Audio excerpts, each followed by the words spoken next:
Yeah. Get high rapper. The man hour. You already know. It's live. It's raw. It's going down.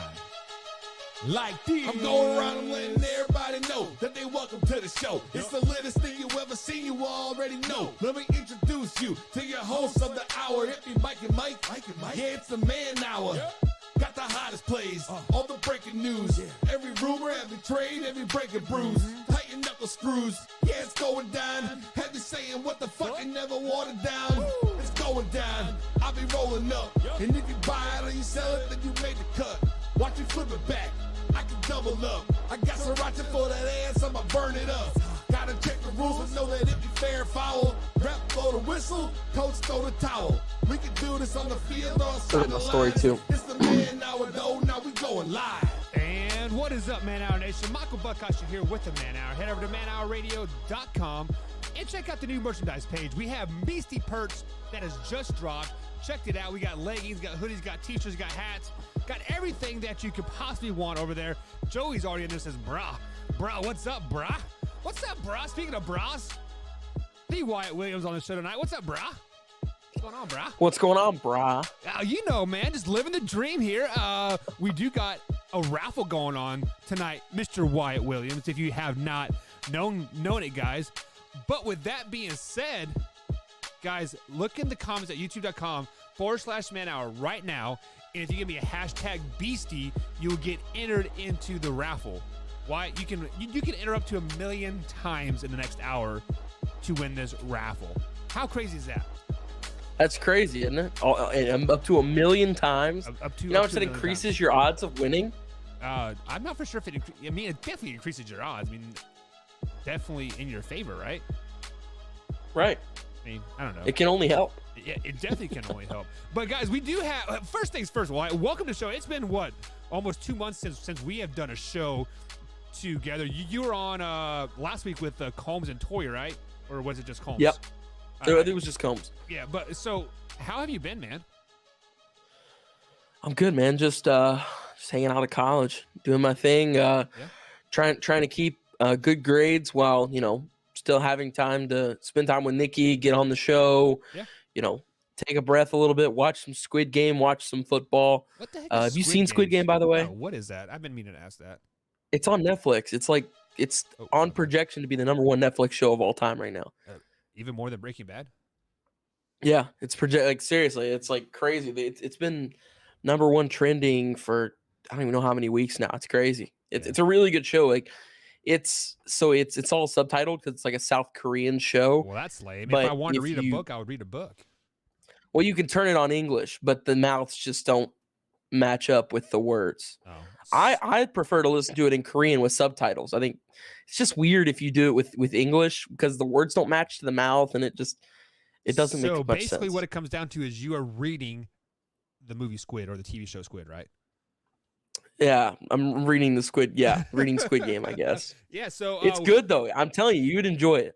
Yeah, so we do have some people popping in and in the chat here. Like we have Nana pop in. What's going on, Nana? We are glad you are here with us tonight. What's up, Joey? We are glad you are in here with us as well.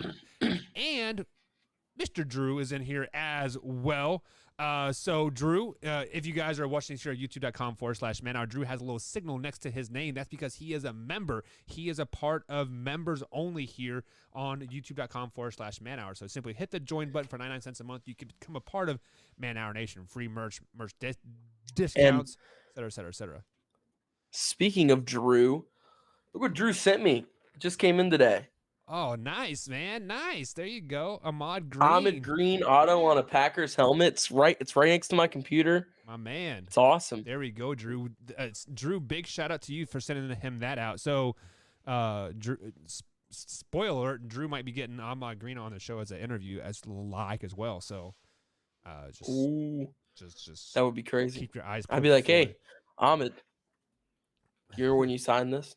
Yeah, this one of like million helmets that you have here. No, but guys, it is time to get into some sports talk here And if you guys were living under a rock, which I was, honestly, I was getting ready to turn off the game when it was like halfway through the fourth quarter. The Colts were up 22-3. Everything was hunky-dory. And then the floodgates open. Mr. Lamar Jackson had a pretty spectacular, as Wyatt decides to, Wyatt, you can't do that to me, man. You got to leave yourself on the stream, dude. Sheesh, man. Don't jump out again, Wyatt. I'll shoot you. My 1 second, Buck. Just don't leave. I have it. You're fine. Just don't leave. All right, man? My AirPods just went out on me. You're fine. Just push mute. I can't. That's okay. Just mute. Push the mute button, Wyatt. Here, let me bring on both screens so Wyatt's like, oh, what's going on? But anyways, guys, Lamar Jackson went off last night in the second quarter, or sorry, I should say the second half. He ended up with 422 yards passing, 4 touchdowns with no interceptions. A big thing here is that he had 2 pocket touchdowns, and you know that is one of the biggest flaws about Lamar Jackson's game was that he could not pass out of the pocket. So with that being said, Wyatt, can you hear me yet? Yes. Okay, so with that being said, Wyatt, people are coming at me saying, oh, are you ready to admit that Lamar Jackson's elite? Yada, yada, yada. Guys, he had one good half of football. Pump the brakes, okay? He finally threw the ball against a horrible Colt team. Congratulations. The Colts are now 1-4, okay? The Colts defense is not horrible. It's one of the best in the league. Okay, no, they're not. Right now, the Colts defense is absolutely horrible, 100%. Yes. Darius Leonard, DeForest Buckner, Xavier Rhodes. Sure. Keep naming all those names. It doesn't matter. I mean, Lamar Jackson had one. How does good it not? half Justin of football. Tuck, there's star power everywhere. Okay, so who cares? Star power is not good team. Odell Beckham Jr. star power, Mr. Wyatt Williams at _TWW. But Odell Beckham isn't that good. Let's just be honest. With that being said, Wyatt, tell me why Lamar Jackson is elite then. Tell me. He passed for 440 yards yesterday. What else do you need to see? He had 4 passing touchdowns. He threw the ball over 40 times. He looked like an elite passer yesterday. Not just, the great runner that he is and the dual threat that he is. His arm looked good yesterday. We've seen his arm look good a couple of times, but yesterday it looked elite. It looked like one of the best arms in the league. I mean, he threw for 442, was it 442 yards passing? 442 yards, yep. He slung the ball around for almost 450 yards and had 4 touchdowns. That is elite to me. That's like, Josh Allen, Patrick Mahomes-esque numbers. Yeah, I mean, you can tell me what you want, but Drew asked how many rushing yards did he have? He only had 62 rushing yards, and I only say 62. He only had 67? Yeah. I think it was 67. Yeah. Only 67? Yeah. That's almost 70 rushing yards. Okay. But if you look at it, why, you can tell me all you want about how elite he is, yada, yada, yada. He is so sporadic in his games. He is so up and down. Hell, in one game, he fumbled the ball twice, or it should have been 2 fumbles at the 1-yard line. Elite quarterbacks do not do that, Wyatt. Let me repeat that, Wyatt. Elite quarterbacks do not fumble the ball twice in the red zone, let alone the 1-yard line to score. Right? Is Patrick Mahomes an elite quarterback to you? He was last year. Now he is. He's still top 10. Yes, but I mean, elite. I mean, what do you consider elite? I consider 400 plus passing yards, 4 touchdowns on 40 throws elite. Okay, so in one game, so one game can make you elite, right? Ryan Fitzpatrick a couple years ago had a 404 touchdown game. Does that make him elite? That week he was looking elite. Fitzmagic was crazy that week with Deshaun Jackson and Tampa Bay. That week he was elite, right? Yeah, that week. He didn't do it again, but Lamar Jackson puts up outrageous video game numbers all the time. This just happens to be the best one he's ever done. This just happens to be the first time he's ever put up video game passing numbers. We've seen him break Michael Vick's record. He rushed for 1,000 yards a couple of years ago, and now he's out here passing for 440 when the big question's always been, we've seen the athleticism. We've seen this guy can run. We've seen, how agile he is. But can he throw the ball? Can he sling the rock? Right. And he did. He slung it everywhere yesterday. He looked incredible. So SSB and Pluto says Brady is the only true elite quarterback at the moment. What are your thoughts on that? Oh, Aaron Rodgers looks elite right now. Josh Allen and Kyler Murray look elite right now. There's a couple of, I know a lot of people are really hating on him right now, but I would even still consider Patrick Mahomes an elite quarterback. I just think that they haven't hit their stride yet. This is a weird year for Kansas City, but they've got all the star power. They've got all the talent they need. They're going to pick back up and hit it off eventually. But as for elite quarterbacks, yes, Brady, of course, is one. But I would say right now in the league, you've got Brady, you've got Rodgers, you've got Josh Allen especially. Josh Allen's tearing the league up. Right. 100%. Then when you look, do what? I said absolutely.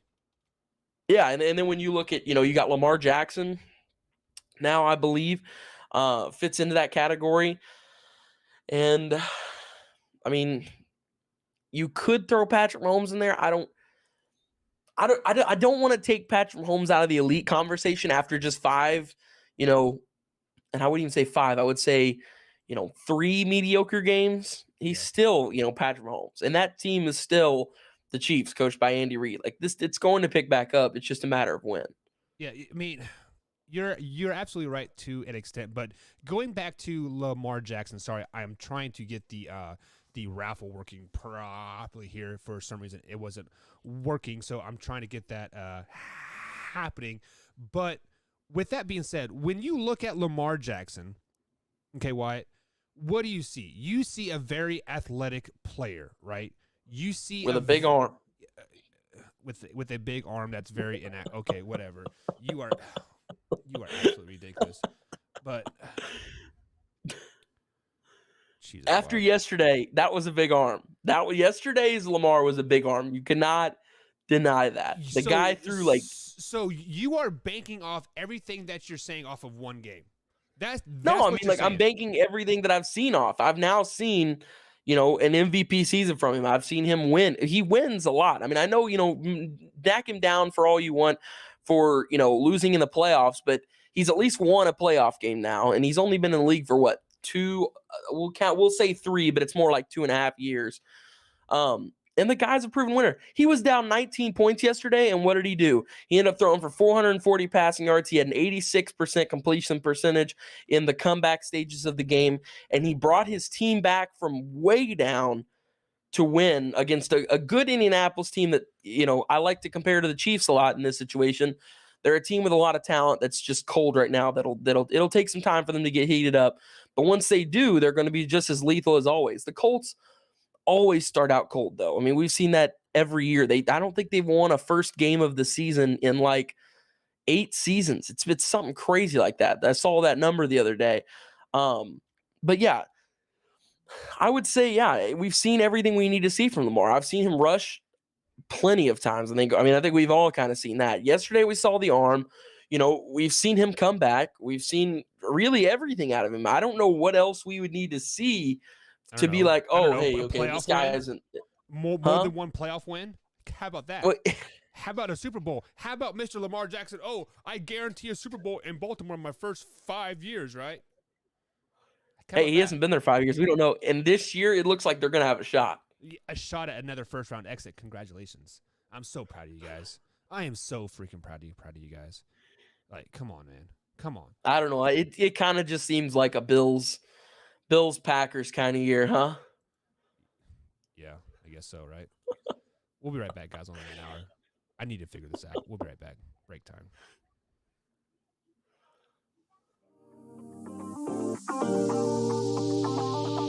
Are we off?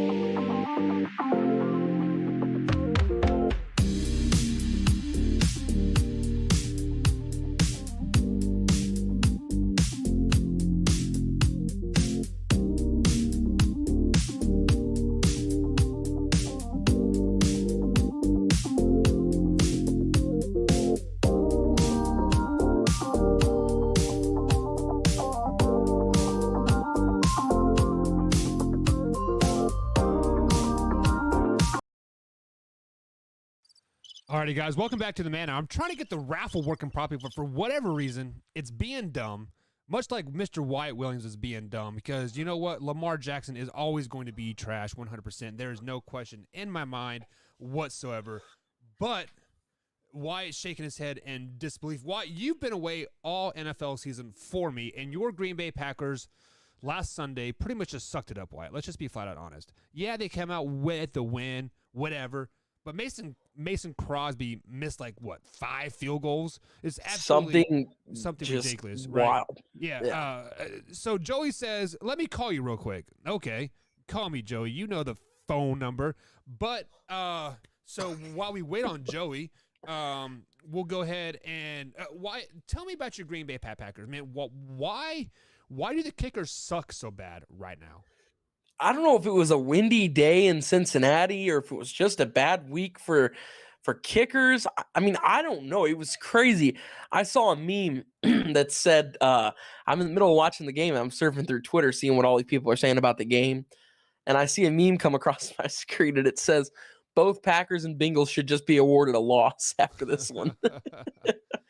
Because you have Crosby shanking all these, and then, McPherson steps up and shanks a bunch of them. So it was pure chaos in Cincinnati for kicking field goals. And I don't know how McPherson on his second one, where he thought he made it, it didn't look at all like he made it. He 100% went to the left side of the pole. Yeah. With the way the TV was angled, the right side on our side.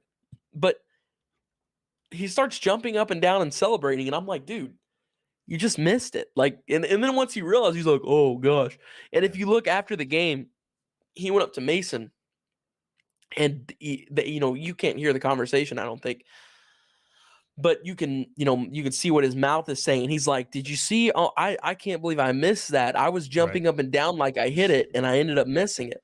Yeah, so speaking of missing, Joey's dad did not miss. What's up, Joey? Wait, hold on. What was that? I said your dad didn't miss. I mean, congratulations on being conceived. Happy birthday. Oh. So what's up, Joey? All right, back to what I was gonna say. I was at the Bengals game. There was something wrong with Crosby. I was watching him practice. Before a game, he was making a 45-yarder at one point. And I don't know what was up with him that day. There must have been something in the air. It wasn't really windy. There's a light breeze here and there. No. He just sucking it up that whole game. Yeah. So you saw him pregame and he was just missing pregame kicks too? No, he was making them, but when it came down to game time, couldn't make one.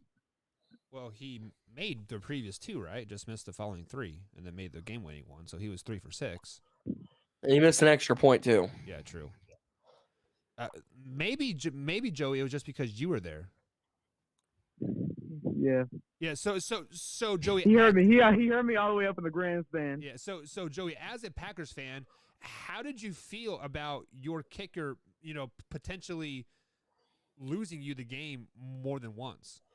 Listen, I was up in section high up there. I don't even know what his number was, but I was crying for the first half there.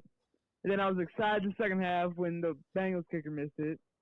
Then I was crying again because Mason missed it. Yeah. And he finally came back and made another one. So my gosh. So and then hold on. Okay. After we got out of the stadium, we parked in this parking garage. We could not find our car. We had to go all the way up to the 9th floor to the first floor. We couldn't find it. Well, that's kind of dumb. We walked right past it. You should have known where you parked. Come on, man. You're supposed to take a picture or something. That's why I literally said I should take a picture of this, but no, I didn't. Yeah, I mean, you have a phone that should be able to help you out. It was dead. I came out. It was dead. Okay, so let me ask you this question: what do you think of Lamar Jackson? Is he elite quarterback? Elite? Give it a couple more years. He'd be elite. A couple more years. So I mean, why? This is his 4th year, in the league. Yeah. So basically, what you're saying is he needs 7 years to prove himself as elite. Patrick Mahomes needed Well, 2 no, years to prove. he's gonna need at least a couple more. Like he's gonna need at least like 3 more years to get this straight and bring a Super Bowl to Baltimore. That's not going to happen. How do you know? There's a better chance for the New York Jets to win a Super Bowl before the Baltimore. Travis Ravens. Kelce got me Stop 7 it. points on fantasy. I want to hear it, Mr. Kansas City. If you listened to the show last night, I'm done with the Kansas City Chiefs too. Like, you know that I fired everybody. But with that being said, like when you look at Lamar Jackson, you are telling me that it takes 3 years to make, or 3 more years to make him elite. So are you looking at, and does he need to have another 10 games like he had to be considered elite? Well, actually, I take that back. He's not gonna need a couple more years. He is elite right now. Oh, hashtag Like- waffle. Waffle merch is live at manhourradio2.com, by the way. Shut up! Oh my gosh. It is. Mean, like, if you're gonna waffle it right. Be like, yeah, Lamar Jackson's the greatest. He's MVP caliber. Like, if you're gonna waffle, Well, he already won good, MVP. man. I'm talking this year. The only reason why He won is. his He's in first the year MVP because- voting already. No, he's not. It doesn't matter. There's Yes, Josh he Allen. is. You can say what you want. It is absolutely ridiculous to think that. But Joey, Lamar Jackson is elite. Yes or no? Yes, Yes. Why? Why is he elite? because fast. I don't know. He's fast. Because he had one game he threw over 400 yards and 4 touchdowns. Right? Yeah, yeah. Okay. That's all we need to know. Thanks for the phone call, Joey. I appreciate it. No, man. no, please don't. Oh, you got 2 more minutes. Okay, 2 more minutes. Listen, I'm gonna say one thing about the Green Bay Packers. This year is our year. We are going to the Super Bowl. We don't have to win the Super Bowl. We are going to the Super Bowl. I don't care. This is We a have great proved Packers everybody wrong. fan. We are Aaron's going for gonna second leave. place, Aaron guys. doesn't want We're to going be for in the second Packers place. organization anymore. What is that? 4-1. 4-1. Proving y'all wrong. Yeah. Joey, you are a typical waffle fan. A Packers fan. Hey, guys, we want second place. We want to lose a Super I don't Bowl. want second place. All right. Joey, we're winning the Super Bowl this year, bro. We're not just Better. going, we're winning. You got to Absolutely say ridiculous. that. You can't say we're losing in the Super Bowl. I If said you lose in the too. Super I Bowl, said then we it's have not to- your we have to year. we have to at least just go to the Super Bowl. I am tired at school. Joey, when's the last time the Packers went to the Super Bowl? He's a Bears fan. I said, when's the last time y'all went to it? 2006. And shut up. Hey, Man, I've had it. All right. I'm going to Joey. leave now. Joe, no, one more question. Okay. Have you hit the like button on the YouTube stream? No, I've not yet, but I will. Make I got this make sure phone call. you enter in the raffle too. I misspelled Beastie. It's like it's BC. So BEASY. Also, what is your prediction of the Packers' final record this season? I don't even know, man. Go ahead, just say that. I don't know. Just come on, blurt out a number, man. You told him Super Bowl elite. Give me a record. I don't know. Come on, man. 15-3, 14-3, 15-2. 14-3. 14-3. 14-3. There you go. It doesn't matter, Joey. It is a mute. We muted Joey. Did you like that? It doesn't. Guys. It is time to get into John Gruden talk. Mr. The Wyatt Williams, as Drew comes and says, waffle ours are like ours us. So, guys, if you guys have been living under a rock, you know by now that Jon Gruden has resigned from his position as a Raiders coach. We broke that to you guys last night on the Man Hour before ESPN because we had some inside sources at the New York Times. Shout out to big Brandon BC Combs there. BC merch is giving away tonight. Use hashtag BC in the comments and to get entered in the raffle. But with that being said, Wyatt, we've heard that he used racial slurs, aka called a guy had big lips, said he had big lips. Apparently that's racially motivated, but we digress on that. And then he used sexual orientation words, calling people by the wrong names and etc. to that effect. But the biggest thing that has recently come out And you know what? I seen Luke G just pop up here on the screen as well. So let's welcome Luke G onto the show and invite him into this conversation. But Wyatt, I'm going to ask you this first. I recently just got a notification saying that Jon Gruden has topless pictures of the cheerleaders from the Washington football team. Yeah, and he like, forwarded those. Yeah, and like, Yeah, it's and only getting like- worse. And like that is why basically he had to resign. So I have a poll going over here at youtube.com/manhour. Should have Jon Gruden quit his job? So why, after hearing this, and it is just getting deeper and deeper, 7 years of these racially motivated emails, topless pictures. Heck, it could be they could be sharing cocaine like at this point too. What are your Wouldn't be thoughts? surprised. What are your thoughts on this? I don't know. It was just honestly, I was just surprised, hit out of left field, because just 2 days ago we were all talking about how they weren't even going to suspend him. This was just going to go under the rug. It was going to be okay. And then once they said that, because it was only one email, then 6 emails landed on Mark Davis's desk. Yeah. That turned into 10. That turned into 15. That's now around 20 emails that have all surfaced of some stuff that if you go through and read the content of the email, whether if the NFL is trying to move away from, racism and other things, whether if they're trying to move away from it or not, this is someone that you probably shouldn't put yourself around, as a person, because some of the stuff that was said is not the greatest. Some of the stuff that we're kind of seeing today, especially, as it really surfaces. I'm not going to explain some of the details. If you want to look it up, that's good for you. But yeah, I mean, especially in a league, whether if whatever political stance you stand on this, because I'm sure there's going to be two sides, as there is to everything. No matter where you stand on this, the NFL is doing everything they can to move away from the words, or from the word of racism and all that. So that, it's on the helmets, it's on the end zones, it's everywhere, it's in commercials.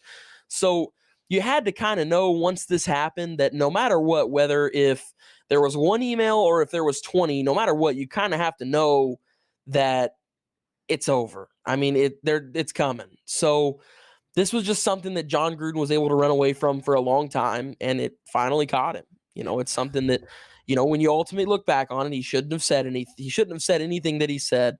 Some of the stuff he said was just horrible. But, on top of the fact that you shouldn't say it, in today's society where, the term racism is so heavily looked at, any kind of issue you have, it's over. And that's the thing with Jon. Like I said, he spent years kind of running away from this, and I think that it just kind of caught up to him yesterday is basically what happened. So Luke G, first things first, guys, give a big shout out to Luke G. Head over to Luke G's field review at YouTube. Be sure to give him some love. Hit that subscribe button and like button because he does Detroit Lions talk, which Luke G will talk about your Detroit Lions moving forward here. But what are your thoughts on this whole Jon Gruden thing? I'm kind of throwing you into like in the fire. We didn't have the time to prep or like anything, but No, what are your first raw reactions of this, hearing this? I'm a Lions fan. I love the Lions. I think the Lions are dope. I rock with the Lions, but I'm also a fan of the Buccaneers, and I'm a fan of the Seahawks, and I've been that way since I was a kid. And so when Jon Gruden won a Super Bowl with the Buccaneers, my first thoughts was, how convenient was it for him to do that with Tony Dungy's team against a team that he was traded from, that he knew all the plays. Oh, it took so much preparation for that game. God, right? They knew all the calls. They knew everything, every formation. So when I saw that, I said, And ever since that Super Bowl, he was hot garbage. He was never good. And he did a number of different things that people thought were funny and comical and just out there. When I heard about these emails, the first thing that I thought about was, why do people think things are private when you send it across the web? You can't even have private phone conversations anymore. Why do something that's going to be in ink, that's going to be stuck on a digital signature for your life? So for me, when I see all these things coming out and now he has to deal with the backlash, to me, it doesn't matter, because guess what's going to happen? In about 2 or 3 years, he's going to have a job back in the broadcasting booth. Richie Incognito is still playing in the NFL. He has made a number of disparaging racial comments and strange things. Bill Romanowski was another one. And this has been the nature of the NFL as a whole. This is what they do. Instead of it being something that should not be in the sport, it's being concealed. And when it gets concealed, it's a problem. Back in the day, football players beat the brakes off of their wives, and it was never talked about. But now, when people say it's enough, they want to get involved and talk about it. And so for me, this is much of the same that I have always seen and experienced personally myself with different double standards that go opposite of people for color. It is what it is. He's still going to have a way to profit at the end of the day, and there's no real consequence to him. He has no real suffer. He has no real cancel culture. He already apologized. He's going to apologize again, and he'll be given another opportunity. Yeah, so this is the one thing, like, I guess good about the NFL maybe per se is it is a league of second chances. Heck, look at the who is the defensive end that was for the Panthers? He like beat his wife like 8 times, and then he went to the Cowboys. And like they played, was that who was that? You guys remember? Like his name slipped in my mind. But anyways, the NFL is a league of second and third chances. Heck, the offensive lineman for the Seahawks this offseason, what strangled his wife, right, to death almost, and it's like, oh, I'm surprised you are alive still. He will be back in the league next year. I can almost guarantee you that. I would bet my glass of sweet tea here that that would happen. But on doubling down on it too. Yeah, I'm doubling down because this is twisted sweet tea. Don't get that twisted.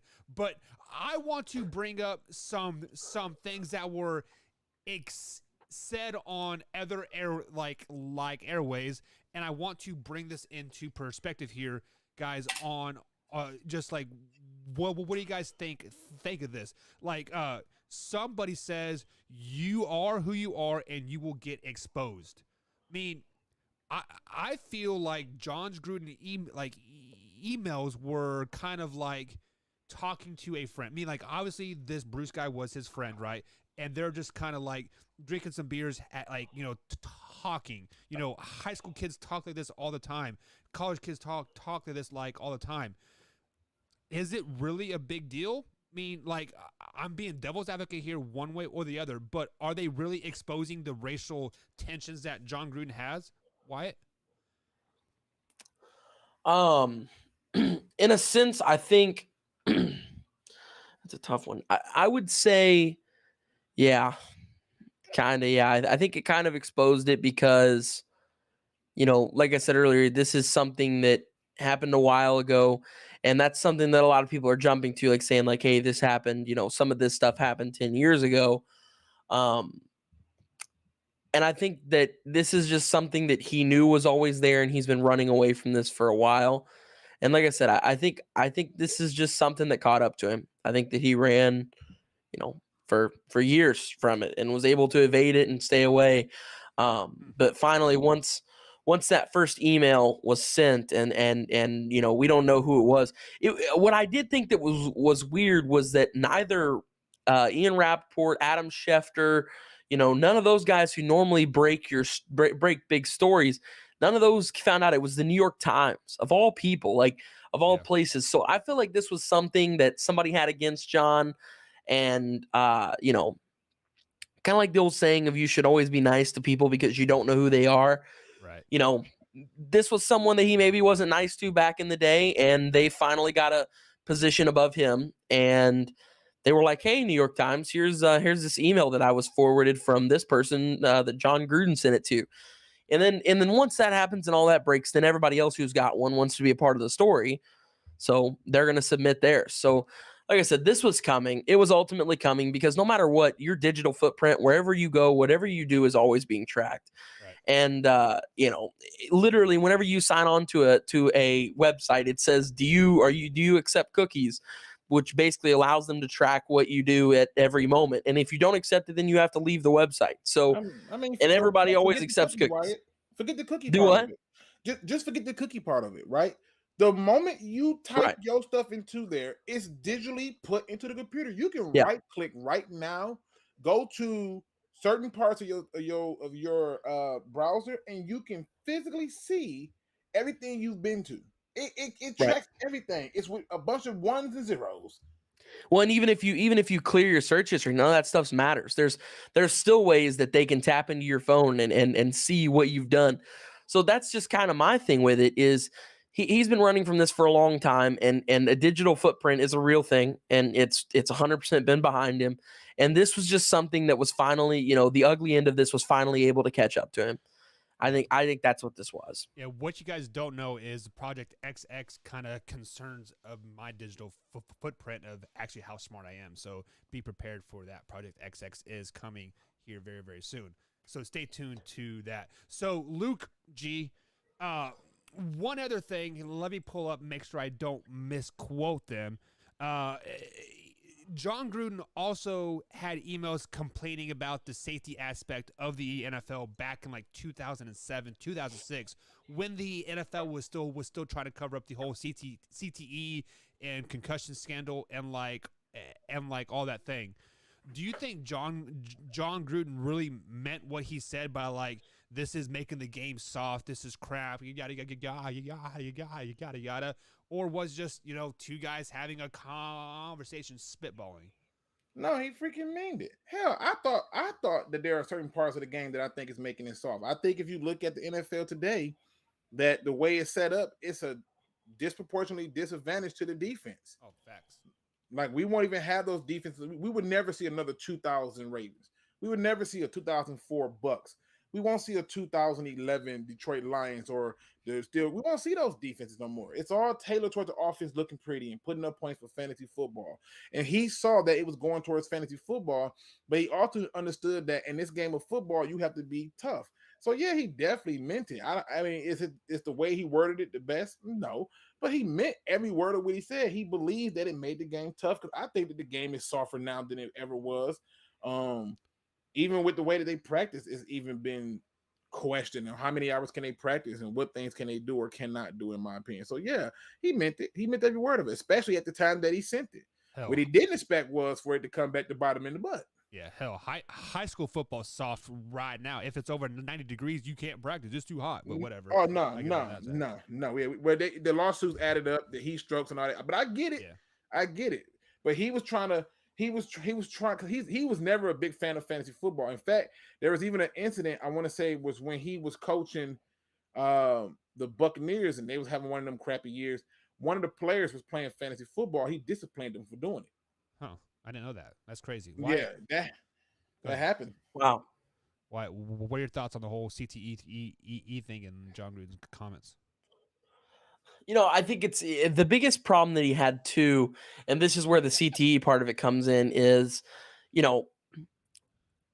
everybody, talks crap, I feel like, about their boss in a work situation. Granted, I've never really been in that kind of work situation, so I don't know, but I can just say from seeing it, from hearing people talk about it, nobody's really a big fan of their boss normally, and everybody kind of talks back about him.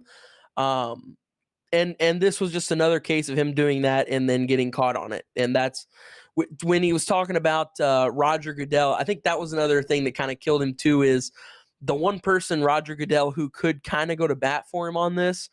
Once he found out that he was saying all this stuff about him, it was over before, but that just kind of guaranteed it, because at that point there was nobody on his side. Because Gruden's like, oh, why would I defend this guy whenever he just called me all these names on this email and called my league soft and all this stuff, and said all this stuff about me? Why would I defend him when he did that? So let me defend Gruden in a way, just to be devil's advocate here. I'm not on one side or the other. I just want to put that out there straight up. So, Luke G, let me ask you this question. All this stuff happened, 10 years ago, and then 7 years. I don't know if it was 7 years prior or 7 years after. I didn't read that part of it.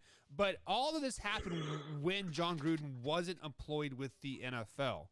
Should he have quit his NFL job when he did stuff not in the NFL? Yes. You know why? Because he's going to get fired anyway. He's already on a hot seat. And if anything, I can leave with this controversy, still maintain relationships with those same people. Because let's be honest, the Davises ain't giving too many flying nickels. Let's be honest, right? Like they're not acting like they're, oh God, we lost a great coach. You know, like that don't make no sense. That's not how it works. The reality is this: Jon Gruden made some words, and you have to live by those words. If I said something as a well, no, I ain't got to make it that way. There have been people who have made points or said things as kids who were still held accountable. He shouldn't be no different. Yep. Like what makes him different? Yeah, I resign, because if you don't resign, it's a black eye on the league. And not only is it a stain on the league in sorts, it goes to what has always been an issue amongst the league and its players. We're a league of predominantly African American players, and we have owners who say things like, who was that, Jerry Jones? No, that wasn't Jerry. Who said that we can't let the plantation run them or something like that? Who said it? Was Probably somebody, Snyder in Washington. I forget. It was something like that. We can't let them run the plantation, or I it don't was know something who that they said that, said. If I had to guess, it's probably Snyder. I feel like it was Jerry Jones that said something like that, but I can't prove it. But these statements have been made before, and nothing has been done. But then let one of those athletes have an incident off the field that don't evolve around them. They get suspended, they get fined, they get docked, they get told that you know, oh, you lose your paycheck because you got caught with a DUI. And I'm the first person to tell you I'm against drunk driving, right? Me too. But those people get punished for things that they did off the clock. If I go do something off the clock, I get punished. If you do something off the clock, you get punished. This is the way of the world. It is what it is, and he should have been punished. Wyatt, what are your thoughts on that? I agree 100%. I think absolutely. Looking back on it, especially some of the stuff he said. I mean, if this would have been an issue that was 10 years ago and, it wasn't that bad, you know what I mean? Then I feel like there are ways we could, move around this, maybe a slap on the wrist. But with as much content as there was, and with as horrible as some of the stuff he said was, and especially with with the homophobic issue, the only active gay player in the entire NFL is on your roster. So I feel like that right there just stirs the pot. And Carl, honestly, I said this last night, I think Carl Nassib is the one who's going to catch the brunt end of this, because this guy just came out, and that's a really big thing. And, he's trying to do it real fast, but let it go, get on with life, continue the football season, don't let it be a distraction. And as soon as it all kind of fizzles out and goes away, his coach comes out and is a homophobe, a racist, a misogynist, all this stuff. And now it's just going to get brought back up. Now Carl's going to be, oh, what do you have to say about your coach being homophobic? People are going to really press into Carl about this. So, excuse me, I feel like Carl's kind of the one that's going to catch the bad end of this. I could see that in a sense, but also Jon Gruden is no longer around either. So, well, yeah, but that's kind of the thing that I will say. What are they doing? So I've seen so many different things. I've seen that, he's going to get his $70 million that he was still owed left on his contract, something like that. Does it really matter? But I've also seen that That's he's a real not going bad to get it.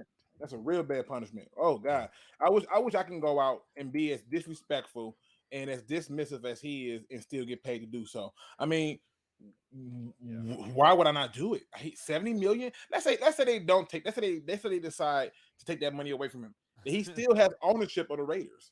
Yeah, we're not talking about that part of it. Every ticket sale, every thing, he's get a percentage off of that. If you're not going to strip him down to the bare minimum that he's working at a car lot, the punishment is just not really a punishment, is it? Yeah, I mean, it's kind of more of a like, well, let's just sweep this under the rug. Here's your $50 million still. We'll just part ways on the surface, but behind the scenes, we're still working together. But Luke, you brought up a key point there.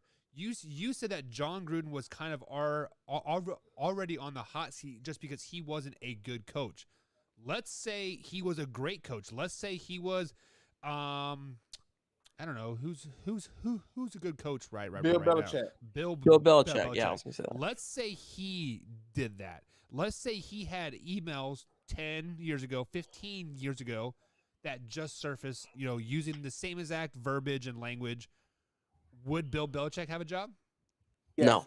Yes, he would. He would. Yes. Yeah, oh, yes, he would. It's happened before. There have been other coaches who were winning and successful coaches who have made weird statements. There have been owners who have made weird statements, and other things like that. And all of that still led to certain things to where they were doing it. See, now what the problem is there are more people willing to get into a lawsuit. And so when you start to mess with the other people's money, then yeah. But what they would have did with Bill Belichick, if they just said, "Hey, you're going to go to the Hall of Fame," you can step down, and Bill would have said, "I'm not stepping down." And Robert Kraft would have been like, "Yeah, I support him, but I'm going to suspend him." And they would have suspended him for a whole season because he won't be the first head coach to be suspended for the whole season, will he? Yeah. So yeah, he still had a job. So why you said he wouldn't have a job? Why? No.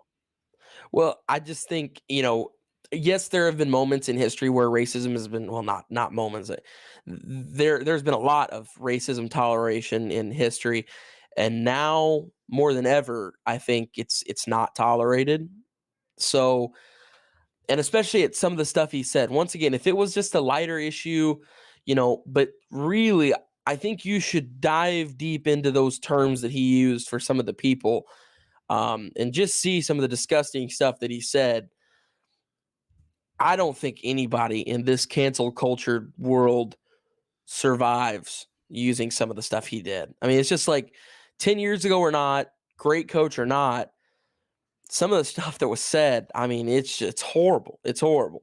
So that's the one where I do have to say I disagree. I don't think anybody can survive with some of the stuff that he said. I just don't.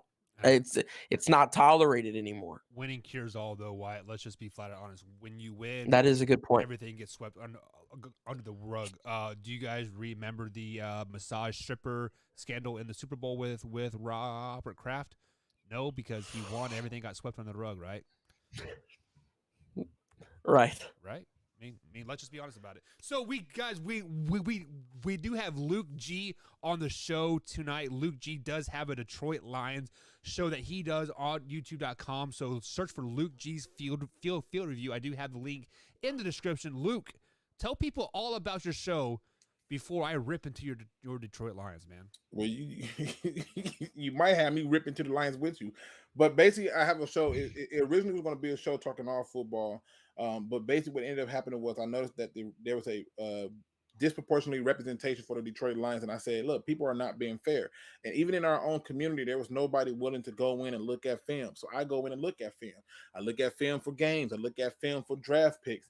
I'll go through it. I'll look at different stats and try to see that those stats match up to the film, because the film is what I go by. And then I talk all things Detroit Lions. I talk news. I do predictions. I do different things like that. I have an open forum to where any person who wants to come on and talk football of any source can do it. In fact, it's how I found the man hour. I was like, hey, y'all want to come talk some ball? Let's talk it. And it's an open forum. So it's a channel that's designed for fans in general who love football, but who's in love with the Detroit Lions and feel that the Lions are not getting fair representation. And it's about being objective, and that's what I do.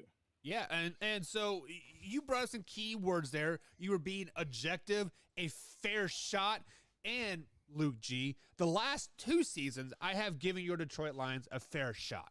I said they were going to win the NFC North this year, go 11-7, right? Or no, 11-6, and then I backed down from that and said 10-7.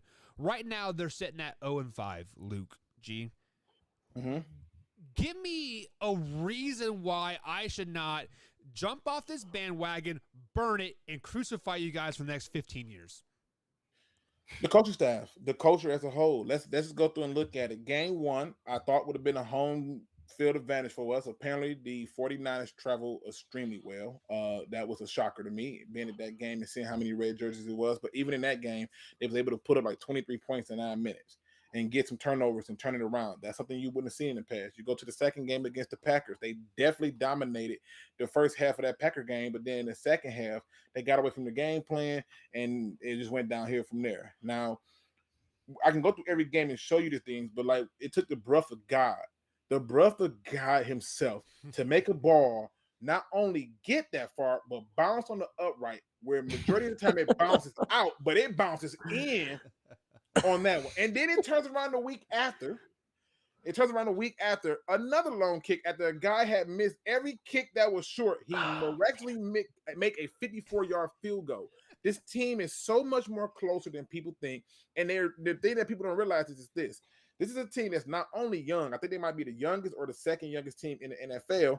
But this is a team that's young, riddled with injuries. If I would have told you that we were going to lose our left tackle and our center, and that we were going to move our rookie, who we drafted to play right tackle, over to left tackle, we were going to lose our center and put a guy there who we picked up off the street and took a guy that we took from D tackle and made a right tackle, and still have enough galls to run the ball down people's throats, to still have the galls to protect the quarterback, you would have said, bull. If I would have told you we would have lost every single cornerback, and then we were going to throw in our third, fourth, fifth, and sixth cornerback and still have a defense to not only hold a Ravens team who seemed to light everybody else up to how many points? 19. Hold the Vikings to 19 points. You would have called bull on it. And they did all of that with a young team that's lacking in experience and a coach who's trying to get it done. Plus, he cares about this team. So don't throw it out the window. They still have 8 winnable games on their schedule.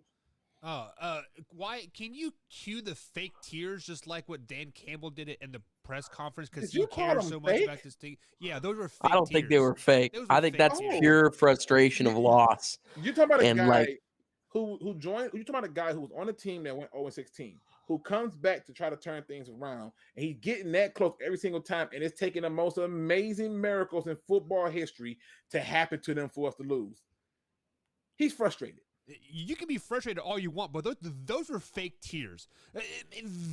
This team is, Luke, I was on the Detroit Lion bandwagon, man. Last night or 2 nights ago, I mean, I crucified them. They were dead to me. I wish they would not win another 5 games for the next 15 years. I am so upset with this team, and try to bring me back on this bandwagon, man. Tell me that, you guys can still go 8-9, salvage some type of season out of this. Tell me that so I can feel better about my crucifixion. There are 8 wins. There are 8 games I think that are winnable. And I think what you're seeing is a team that is very close. It reminds me of so many other teams. I remember when the Seattle Seahawks started their run, they went 7-9. Yep. And that next year, we would start talking about we got to find a name for their defense. They're the Legion of Boom and all that stuff, right? You go all the way back into previous history, not previous, but like super far back in history, the Dallas Cowboys. They have a very young team that comes and make the playoff by the hair of their chinny chins, and they go against the Detroit Lions, and the Detroit Lions destroy them in the playoffs. The next year, they're in the Super Bowl winning, and we're talking about the Great Wall of China and how great Jimmy Johnson is. This team has those same makings. Right now, we're just riddled with injuries and stuff like that. And I think what you have to do and take into account is that the Lions are a team that is more on the up and come than any other team that picked ahead of them this year. They're in better position, in my opinion, than even I'll say the 49ers, because I don't think Trey Lance, I think he's gonna need at least 2 or 3 years of prayer. From what I just seen. I'm like, holy smokes. And there's no guarantee Shanahan's going to be there in that time. And then you go through, you look at Trevor Lawrence. I'm pretty sure Urban Meyer is going to be a one and done. I think he's plotting his escape as we speak. And then the Houston Texans, you go down the list with them. Nothing special there. So, yeah, I think this is a team that there's no reason for you to burn it up. There's no reason for you to lose hope. I think you just got to be able to look at it a little bit different and put it in perspective. So why you are a Packers fan, you know all about false hope, year in and like year out. Do the Lions have a chance to even get 7 wins now? I mean, yeah, I will say I do agree with Luke G on this one. The biggest the most impressed I have been with this Lions team is really Jared Goff. I think he's a guy that I've kind of lost a lot of faith in over the last season or two.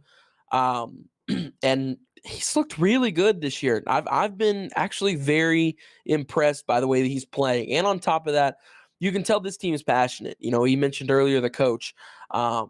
You can see these things. It would definitely be tough to lose by the NFL record kick that grazes the crossbar and then goes in, followed by another field goal loss. They are in these games. They are competing in these games. So, yeah, I mean, that would definitely be tough to start out 0-5 and you're in, 4 of those games? 3 of those games? So they could easily be 3-2 right now. they really could, especially if Justin Tucker's bounces the other way. They'd at least have one win. So or take it a step further. If you look at that last game that they had against the Vikings, they just couldn't score, right? And it took Dan Campbell to point out one of the issues, which was the quarterback. And I know people are going to say, well, if the quarterback is the issue, they don't want to look at it that way. But I keep trying to explain to people that one of the biggest problems that I'm having with this team mostly is the fact that we know what Jared Goff is at this point. What are you going to do to adjust it so he's not the guy? Because we haven't had a game yet where one of our running backs have had over 14 rushing attempts. Right. That's shameful. So you're saying how to fix the Detroit Lions is give them 20 or 20 carries or or so, and that will turn your tides a little bit. They should basically do what the Seattle Seahawks did for Russell Wilson. Run it until you can't run it no more. Because if you think about Russell Wilson, all the great things he's done it with a run game. When that run game was gone, that team did not do well. Right. Absolutely right. Why? Any final thoughts before we get in with Cooking with Tori? Yeah, well, I wanted to ask Luke G real quick because this is something we talked about earlier. Luke, do you consider Lamar Jackson's performance last night as elite? Because Buck here does not consider 400 and almost 50 passing yards elite. Pause. I did not say that game was not elite. Lamar Jackson is still not elite. That's what I said. You said, what did you see last night that showed you he was elite? I said, yeah. You said he had one good half. Yeah, he had one good half. Actually, Luke G, did Buck watch a completely different game than us, or did you watch the same? What do you think? I watched the same game Buck watched. I can go back to even his MVP season where he can do all the running he wants and all the running that he needs. But overall, what I saw was a person that everybody always say is so elite because he's running and it's so flashy. And everybody like the shiny, new, flashy player. But the reality is this. They have literally tried to claim when he had a down season, which he did the year before, they tried to claim that he didn't have receivers. And I'm thinking, that's a bunch of BS. And literally he had the same receivers now, but now he's so great. So it's like, no, we can't play this game. They do the same thing with Aaron Rodgers too. Swear to God, he ain't got no talent around him. And then as soon as he make one pass, he's Jesus. And so let's just be honest. In my opinion, am I ready to say that he's elite? No. Am I ready to say, because to me, him in and of itself can't carry a team. They still need to run the ball as they did the year he had the MVP season. And then when they got into the playoffs and that run game was deaded, look what happened to him. He was back to reality and looking real human. So I'm not ready to give him the elite card. I'm not one of the people that hype up on mobile quarterbacks. I'm also a person who didn't really think that Cam Newton was elite, and he did a whole lot of running. And it didn't amount to anything that I can really care much about. So for me, it's about being able to look at it and move away from the shiny toy. Everybody likes the fact that he can run, and that's cool. But the guys who are winning are sitting in the pocket doing their job. So he did. He threw for 450 yards on 40 attempts yesterday and 4 passing touchdowns. That's great. That's great if you're playing fantasy football. Like if you're playing fantasy football, you should be jumping for joy. You should be ecstatic. But if you talk about elite, let's go through and look at the word elite. Is Tom Brady elite? Yes. Is Peyton Manning elite? Yes. Drew Brees, is he elite? Well, of course. Can you put Lamar Jackson in that group? I mean, I think we're looking at an all-timer group. That's a little right there. Good job. That's a little bit of a stretch, but I could put him in a Josh Allen, Kyler Murray. I could put him in today's Tom Brady. All-time Tom Brady? No. Can you put Kyler Murray and Josh Allen in the group of elite quarterbacks? You can't. Nobody can say that and truthfully be serious. You can't. If they're elite, we could put him in a group of other elite players. And right now, that's like me sitting there, like, for example, Marshawn Lynch is elite. Barry Sanders is elite. You're not going to hear me tell you that DeAndre Swift is elite. Those are Hall of Famers. Those guys passed elite. Elite is just you're the top of the game right now. You are one of the top people who play that game right now. I mean, you can be elite and still not make the Hall of Fame. That's Chad true. Ochocinco was elite and did not make the Hall of Fame. That is very true. He should be in the Hall of Fame, though. He should. But and he will be in the Hall of Fame, because guess what they're going to do? They're going to say he's a part of that elite group. Lamar Jackson, I don't even see making a Hall of Fame. Like I mean, until he wins the Super Bowl, I could agree with you there. But I just he's not going to Hall of Fame. He can win a Super Bowl. He's not going to Hall of Fame. Michael Vick, everybody was all in love with Michael Vick. He's so elite. He's so this and this and this. And I saw things in this game that I'm like, where's the eliteness at? Like, you get the ball on a fast snap, you can run. So guess what happened? Miami figured out how to do the same thing without that quarterback. Oh, it's called Wildcat. And it worked great for a long time. Why? Because anybody can have the ball snapped directly to him and run it. That's not the task of the quarterback. And I'm not trying to say that Lamar Jackson sucks. I'm not saying that. But when I think of elite, my list is a little bit different. Like, you have to be a Hall of Fame worthy person. Now, I do have a video where I said Jerry Davis is elite. I did, because I felt that he was one of those guys that if put in the right situation, he could have a Hall of Fame career. He was never going to be put in that situation in Detroit. They just wasn't using him like that. However, when I look at elite, I just say to myself, who are the elite players? Not who are the Hall of Famers. Do you consider Aaron Rodgers elite? Yes. Okay. Yes, Aaron Rodgers 100% is elite. Luke G's level-headed, Wyatt. So don't try to get his fandom in it. I was looking for the Combsy response in there somewhere. No. You ain't gonna get that with me.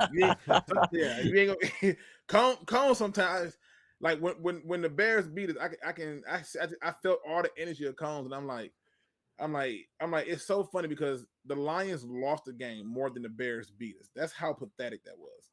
Yeah. It's a shame. It is a shame. Five trips to the end zone, we get no points. How is that crazy? Possible? It's crazy. That is very, very true. But Luke G, thank you for joining us, man. We got Cooking with Tori coming up right here, guys. So sit back and relax. Enjoy 5 minutes of Mr. Tori Anderson. We'll be back momentarily. Hi, my name is Tori, here with Man Hour Radio. You may recognize me from such shows as, well, I've only ever been on ESPN one time for Rock, Paper, Scissors, so maybe you recognize me from Man Hour Nation? I've been on a little bit of hiatus, kind of taking a break, concentrating on my new job, trying to get everything taken care of there. I will be back eventually once everything calms down for me. But right now, we're going to give you a little segment of What's Cooking with Tori. And so what's cooking with Tori right now is we are going to prove Mr. Buckheister wrong again. Buck likes to say, Lamar Jackson is trash. Lamar Jackson has more total yards right now than 18 NFL teams. That is teams, not just players, teams. He would be, I believe, the 13th or 14th ranked offense right now in the league by himself. That is stuff that you cannot mess with right there. Buck, I'm still going to live for the day that you say Lamar Jackson is not trash. I was wrong. It'll probably be the same day that I say Zach Wilson was a really good pick. But I digress. Who knows? So, speaking of football and games this weekend, I'm going to give you a little bit of a sleeper game to kind of, if you're looking to put money on a game this weekend and you really want to make some money, I'm telling you right now, the Thursday night game, Tampa Bay, Philadelphia, over under 52.5. That game is going over. Hands down, going over.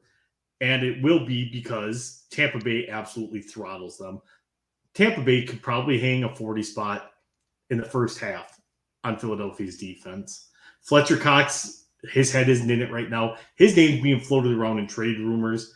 So right now, I'm going to tell you, put money on that, and I'm going to go right now over on that game. Tampa Bay 45, Philadelphia 24.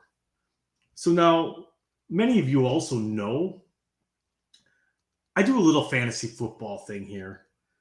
And if you hadn't been listening to me before, maybe you should now. I don't know. I'm looking at my record right now, and that says 5-0. I mean, if you could see it right there, TJ's Hookers, 5-0. I'm the best team in the league.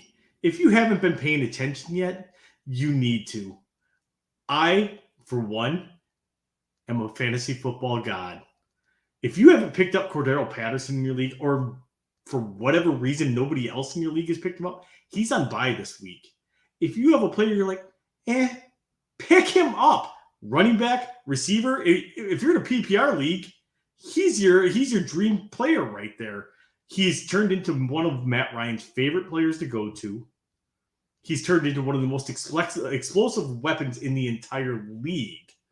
And if you haven't picked him up yet, he needs to be on your fantasy football team. That's all I got for What's Cooking with Tori. Follow us on Facebook. Follow us on YouTube. Follow us wherever we may be. I think we're on Instagram. I don't know. I don't do the gram.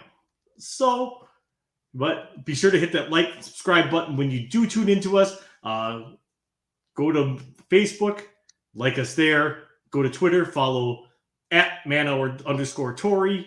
Follow Man Hour Radio there. Follow Buck at @manhour_Buck. Follow Combsy at @manhour_Combs. And I don't know, apparently Wyatt's still on the show. I haven't seen him in like forever, but you can follow him at @manhour_TWW. All right, guys, I miss you all. I will see you guys probably in a couple of weeks when everything in my life calms down. Until then, have a great day, and that's What's Cooking with Tori. Hi, my name is Tori, here with Man Hour Radio. You may recognize me from such shows as, well, I've only ever been on ESPN one time for Rock, Paper, Scissors, so maybe you recognize me from Man Hour Nation? I've been on a little bit of hiatus, kind of taking a break, concentrating on my new job, trying to get everything taken care of there. I will be back eventually once everything calms down for me. But right now, we're going to give you a little segment of What's Cooking with Tori. And so what's cooking with Tori right now is we are going to prove Mr. Buckheister wrong again.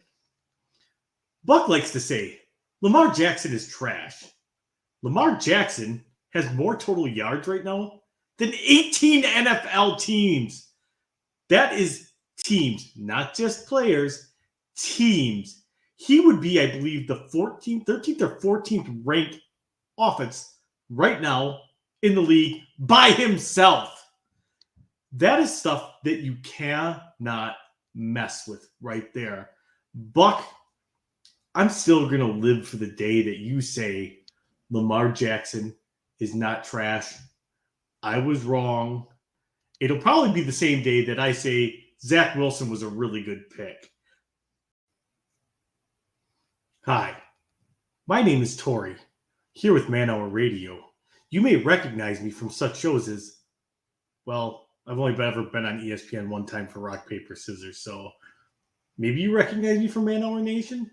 I've been on a little bit of hiatus, kind of taking a break, concentrating on my new job, trying to get everything taken care of there. I will be back eventually once everything calms down for me.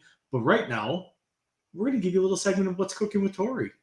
And so what's cooking with Tori right now is we are going to prove Mr. Buckheister wrong again. Buck likes to say, Lamar Jackson is trash. Lamar Jackson has more total yards right now than 18 NFL teams. That is teams, not just players, teams. He would be, I believe, the 13th or 14th ranked offense right now